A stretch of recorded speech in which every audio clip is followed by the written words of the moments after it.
Salut, c'est Trado, content de vous retrouver pour la mise à jour des zones d'accumulation rationnelle pour l'or et pour l'argent. On va commencer comme d'habitude par les actualités. Et là encore, je suis très content de vous proposer un bel article de fond. Alors, vous savez, on a beaucoup parlé de l'or de Fornox, on a beaucoup parlé de la migration de l'or anglais vers les États-Unis, etc. Et j'attendais désespérément qu'un vrai spécialiste de l'or, tel que Nicolas Perrin, eh bien, pose son diagnostic sur la situation actuelle de Fornox. Alors, je vais pas la refaire parce que vous connaissez déjà l'histoire de. C'est très bien résumé par son article ici que vous retrouverez sur l'or et l'argent. Et il explique, voilà, la genèse de cette audit dont on parle de plus en plus. Il donne en vérité son avis par rapport à ça. Alors, pour faire très rapidement, Elon Musk a été interpellé par le site Zero Hedge pour dire bon bah c'est bien là l'histoire de votre Doge là, de la chasse à l'efficience, est-ce que vous voulez pas y faire un tour du côté de Fornox pour voir s'il y a bien l'or dont on dit qu'il est là.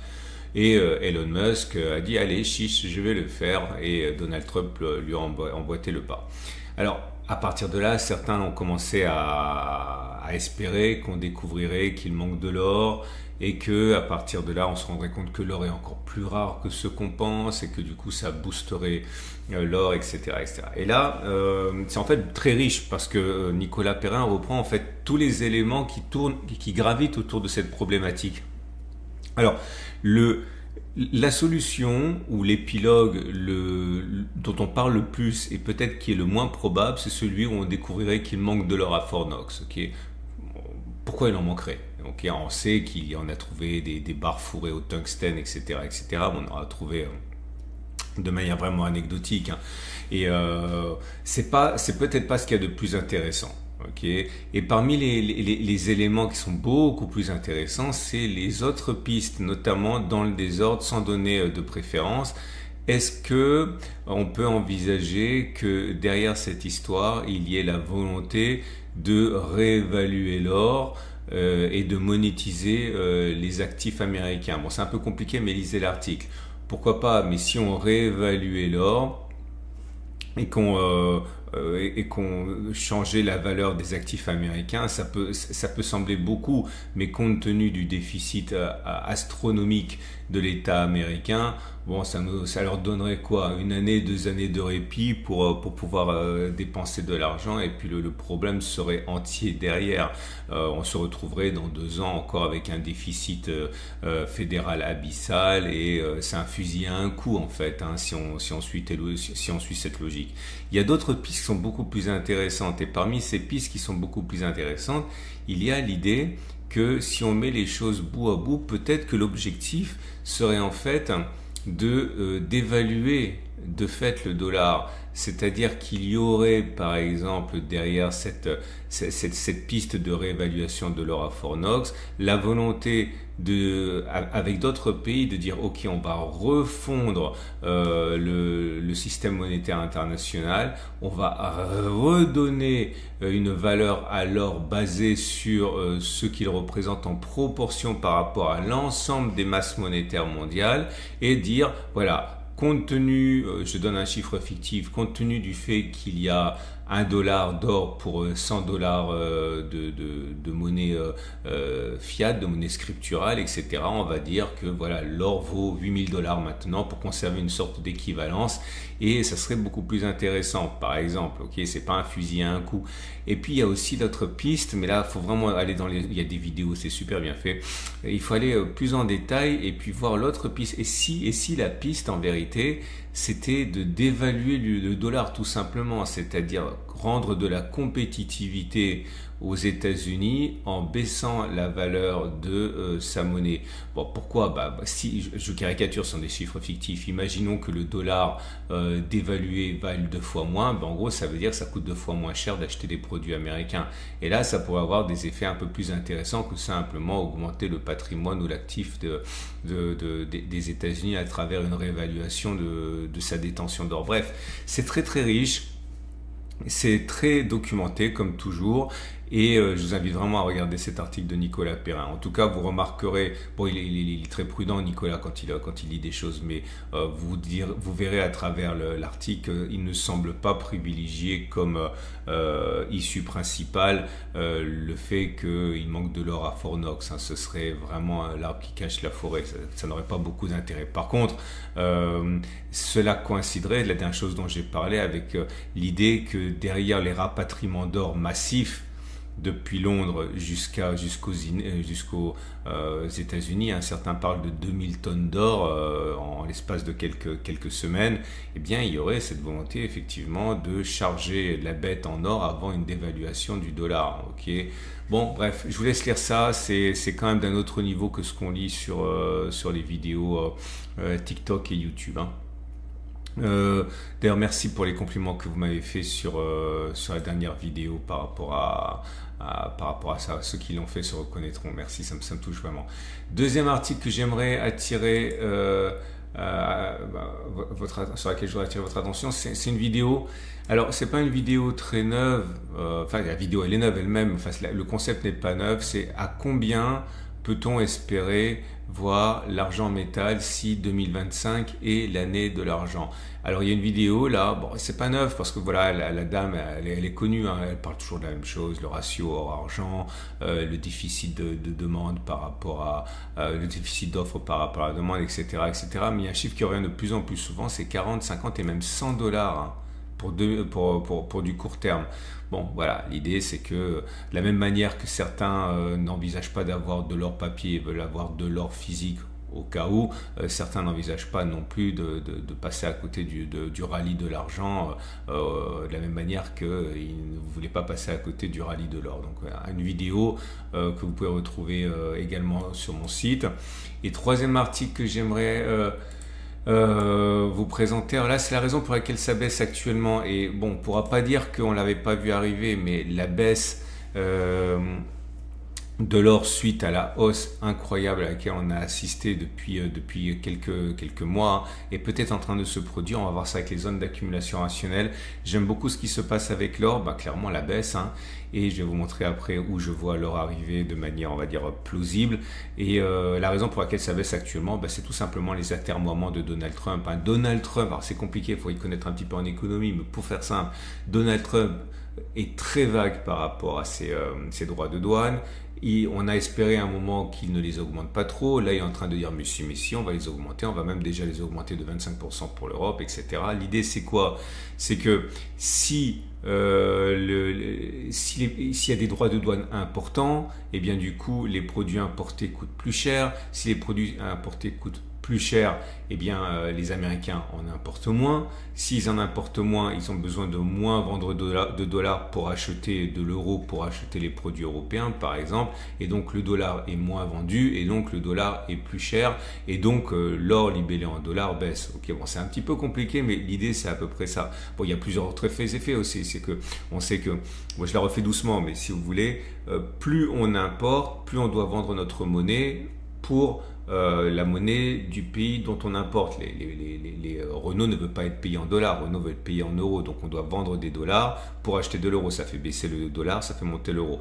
Moins on importe et moins on a besoin de vendre de dollars, et donc la loi de l'offre et de la demande fait que le dollar est plus fort. Puis il y a aussi le fait que si c'est inflationniste derrière, on sait que la Banque centrale va augmenter les taux d'intérêt, et si les taux d'intérêt augmentent, ça soutient le dollar. Bref, c'est un peu compliqué, mais voilà, ce qui se passe actuellement, ça ressemble fortement à un prétexte pour faire baisser l'or et prendre des profits sur quelque chose qui a énormément monté, mais je crois que ça va pas tomber, ça va pas être perdu pour tout le monde, cette baisse de prix. On s'y attendait, on va voir jusqu'où on peut descendre dans une minute. Voilà, on va passer maintenant aux zones d'accumulation rationnelle. Avant ça, je vous rappelle une fois de plus que je ne peux que vous recommander mon partenaire au coffre Veracash pour acheter de l'or physique. Si vous allez sur mon site, en plus vous le paierez moins cher. Vous allez sur mon site, c'est Tradosor, vous cliquez sur la bannière ici, offre spéciale Tradosorien. Vous allez arriver à un endroit ici où on vous propose une pièce avec une offre réduite, offre spéciale Tradosorien pour acheter un quart de verre à Valor, mais vous pouvez acheter autre chose. Hein. Par exemple, vous pouvez poser des questions. Si vous venez de ma part, vous serez traité en priorité parce que forcément vous n'êtes pas simplement des curieux, vous vous intéressez vraiment.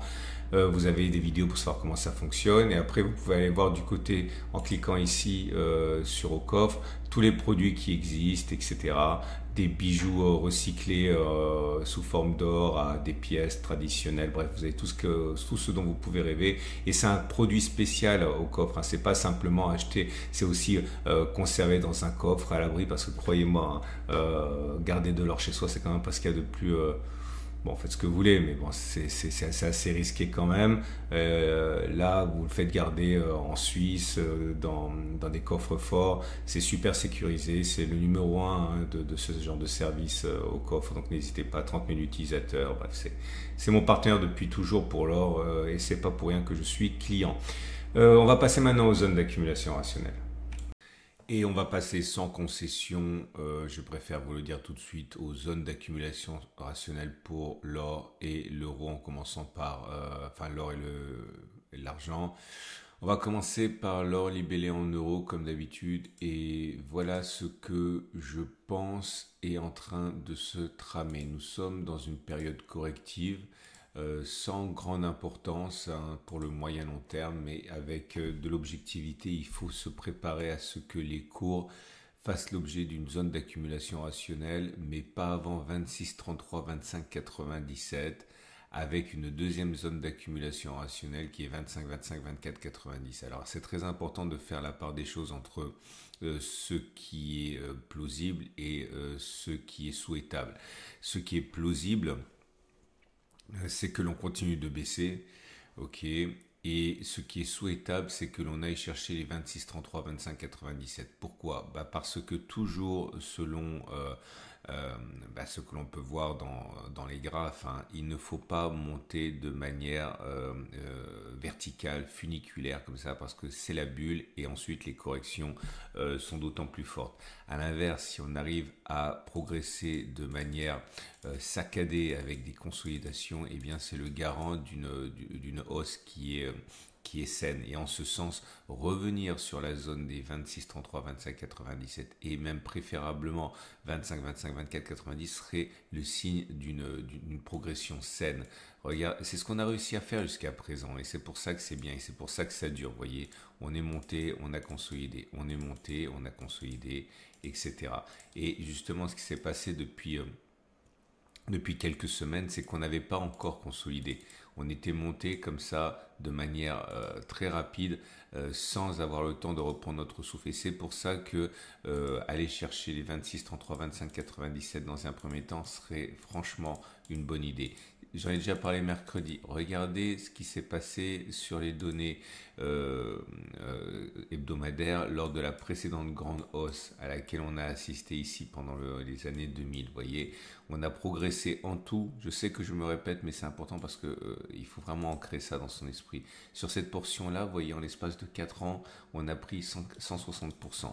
Okay, et si ça a été rendu possible, c'est notamment parce qu'il y a eu ces consolidations saines qui nous ont permis, ok, bon après ça a été un petit peu compliqué parce qu'une fois que compliqué, non c'était une bonne chose, une fois qu'on s'est rendu compte que la crise de 2008 n'allait pas déboucher sur la fin du monde, l'or a perdu son statut de valeur refuge et on a traversé le désert pendant plusieurs années. Mais voilà, ça c'était sain.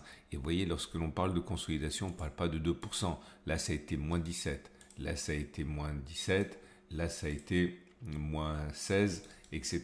Et on peut remonter aussi loin que l'on veut, notamment au début des années 2000, ici, vous voyez, c'est toujours la même chose. Si on veut une consolidation, si on veut une progression dans le temps, il faut des consolidations importantes. Moins 20, moins 18. Donc, je reviens à mon graphe.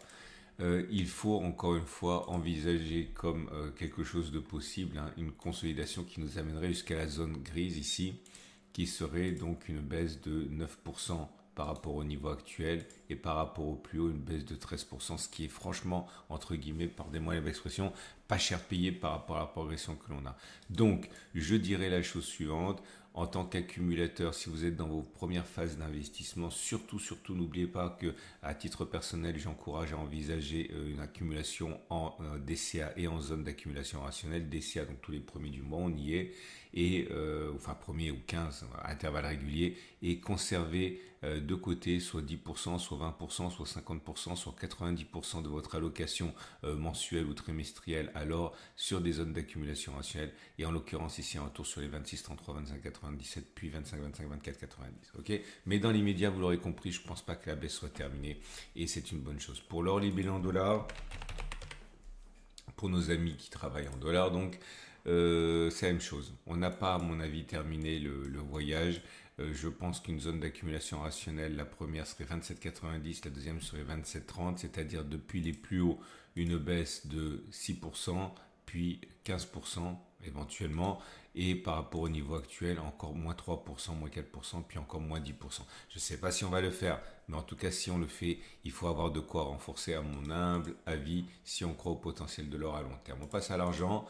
L'argent qui lui aussi souffre de l'évolution actuelle, puisque vous avez une consolidation depuis les plus hauts qui est pour l'instant de 6%. La prochaine zone d'accumulation rationnelle, c'est 28,8, 27,4. Et pour l'argent libellé en dollars, ça veut dire une baisse encore par rapport au niveau actuel de 6% pour la première zone d'accumulation rationnelle. On va passer aux platinoïdes, et les platinoïdes c'est pareil, c'est pas bon, mais encore une fois, si on s'inscrit dans la durée, c'est plutôt intéressant. On va passer donc au palladium libellé en euros pour débuter. On voit que la tendance, j'ai oublié de le dire, mais c'est facile, hein, vous pouvez reprendre vos graphes. La tendance de fond et la tendance de long terme sont neutres, voire légèrement baissières, parce qu'on est en dessous de la M50, la M200, mais c'est plat. Je considère que la première zone d'accumulation rationnelle 925 a été à lâcher. Donc la suivante, c'est donc celle-là, on l'a dit, elle a pas tenu. La suivante c'est 862, 763 euros si on y va. Pour le palladium libellé en dollars, on est dans une situation équivalente, hein. Si ce n'est qu'on est déjà en zone d'accumulation rationnelle pour la zone suivante, c'est 932, 834 est une zone sur laquelle on peut envisager pour le long terme, hein, d'accumuler de manière rationnelle. Et le platine libellé en euros est dans une situation de consolidation. On n'est pas en zone d'accumulation rationnelle. Pour moi, zone d'accumulation rationnelle, c'est 883, 860. Et pour le platine libellé en dollars, c'est pareil, on est dans une période de consolidation assez sévère, mais pour moi, on est déjà en zone d'accumulation rationnelle à 950, 930. La suivante sera à peu près par là. Ok, voilà.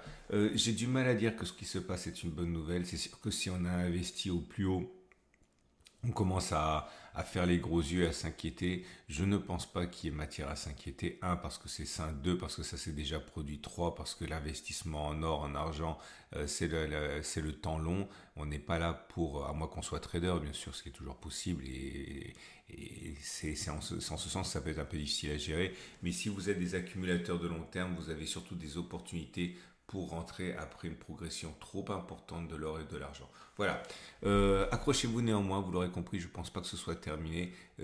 Comme à mon habitude, je vais adopter un langage de vérité pendant les prochaines vidéos qui, à mon avis, seront moins plaisantes que les suivantes. Maintenant, je suis pas dans le secret des dieux. Peut-être que je me trompe complètement et qu'on va repartir comme une balle. Peut-être que je me trompe complètement et qu'on va s'effondrer dans les abysses. J'en sais rien, mais en tout cas, comptez sur moi pour tenir la barre pendant les semaines qui risquent d'arriver, qui seront peut-être plus compliquées. À mercredi pour la mise à jour.